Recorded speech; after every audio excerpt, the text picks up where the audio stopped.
Good afternoon, everyone. First Alert Storm Team Meteorologist Joseph Williams. First Alert updating you with our values now. First Alert forecast. So what's going on?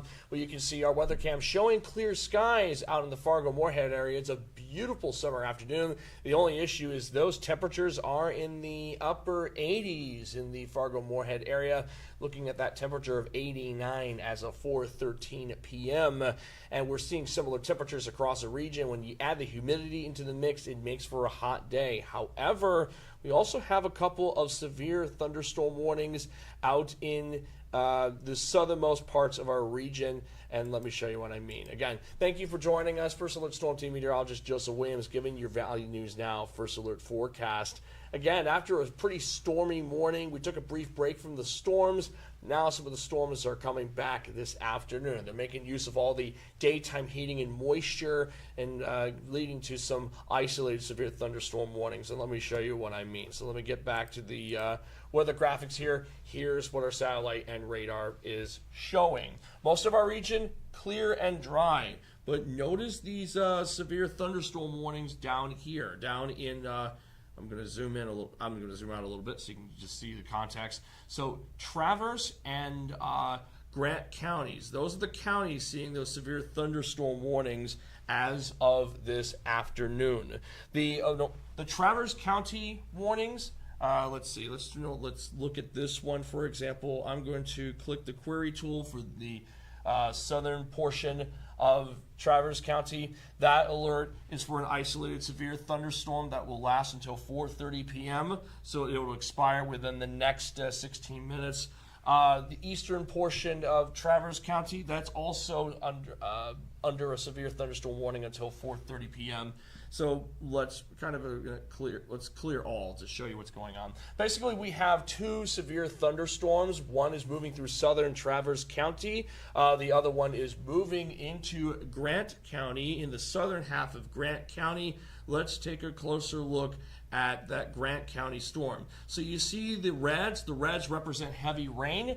The blue colors represent hail. That's what the blue colors represent. That means the storm is producing hail, or at least has the potential to produce hail.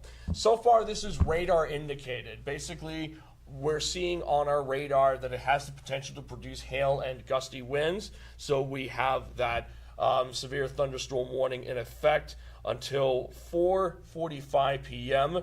for Grant County. The storm is moving east at about 30 miles per hour. So again, let me show you the information. Again, it's moving east at about 40 miles per hour. So let me see if I can find a way to, I'm going to go back and bring this graphic back. There we go. I'm going to click this little icon here. This shows you the storm track. At the rate it's going, it's moving at about 30.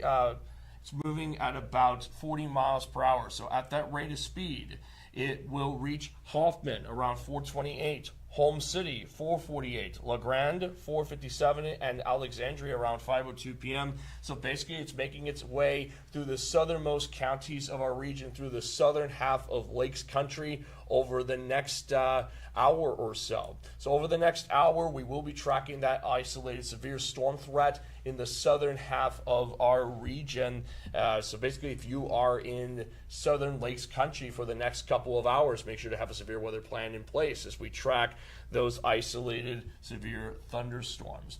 The storms are capable of large hail. This is our hail tracker, shows radar indicated hail size up to 1.4 inches possible. So some large hail, and again, winds of at least 60 miles per hour and possibly higher than that, which can cause some damage to tree branches, damage to cars, roofs, sidings, and some trees. So keep that in mind. If you are in Grant County over the next hour or so, or in Douglas County. If you're in Grant or Douglas County over the next hour or so, make sure to have that severe weather plan in place as we track that severe storm threat.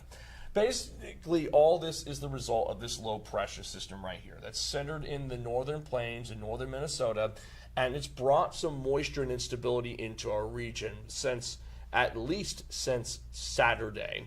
And unfortunately, we'll still be under this unstable air mass and under the influence of this low pressure system well into Monday. So for Sunday night, we have that marginal risk for our entire region, except for a slight risk in Roberts County, South Dakota, and Otter Tail County, North Minnesota. So basically, we have a slight risk stretching from the southern Red River Valley into southern Lakes Country, and where Douglas County is, we have that enhanced risk.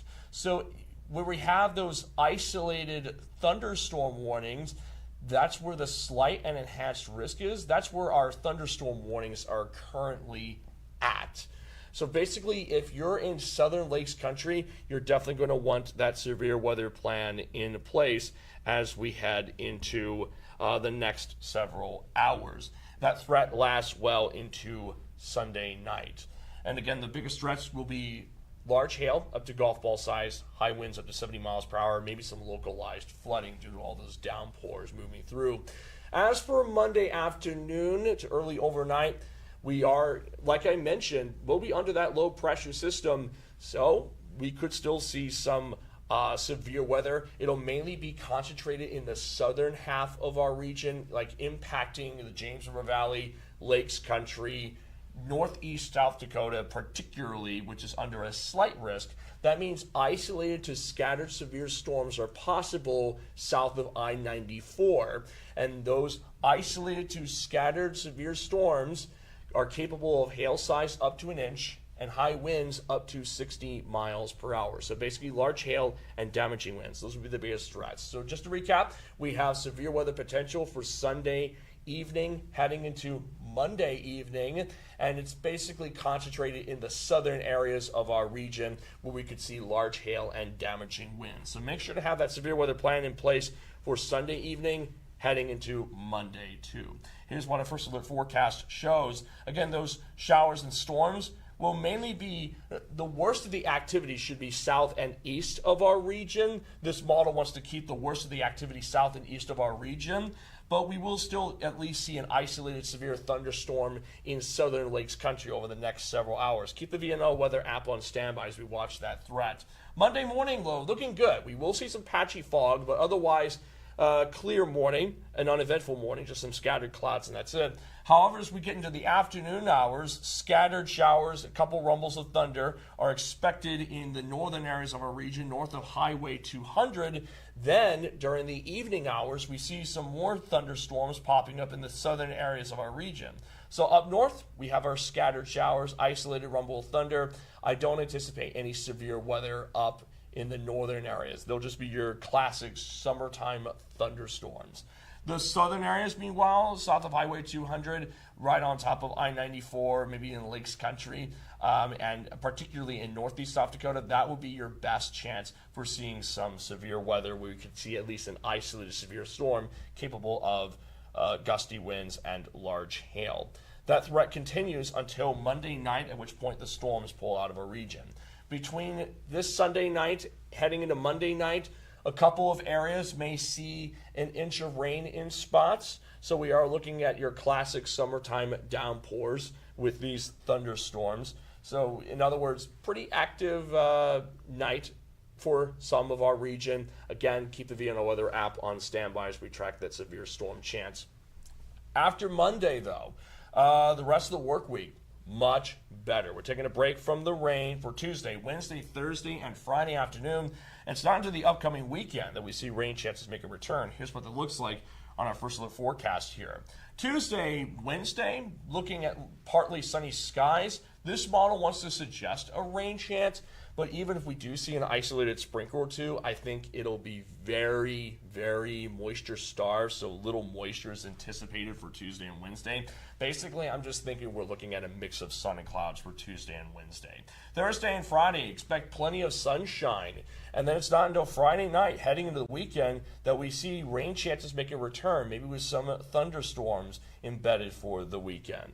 Now, I also mentioned the heat earlier, this Valley News Now forecast. Again, temperatures in the mid to upper 80s across our region. And when you add the humidity, that means the heat index is actually in the triple digits to at least upper 90s in some spots. So we have heat advisories in effect for the southern Red River Valley and Lakes Country until 8 p.m. Make sure to drink plenty of water, take breaks in the shade to protect yourself against the heat.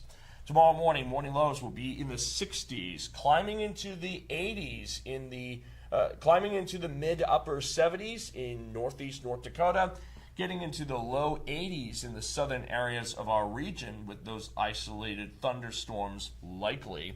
And then Tuesday afternoon, much better. We'll be in the mid to upper 70s, cooling down in the process. Wednesday, Thursday, and Friday will also be in the upper 70s, so we will get a break from the heat after Monday. So just to recap everything, we do have some isolated severe thunderstorms moving through Grant County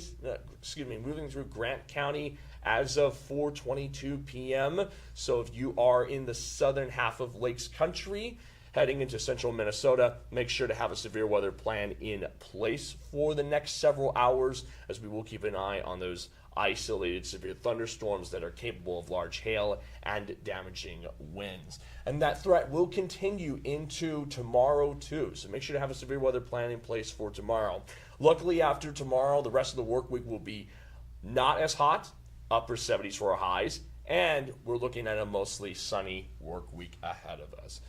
Again, I'll be on Valley News Live at 9 and 10, and also be giving some regular updates on the VNL First Alert Weather app too. So make sure to download the VNL First Alert Weather app for your First Alert weather updates. Make sure to have a severe weather plan in place if you're in the southern areas of our region heading into the night. Be safe out there and have a wonderful Sunday.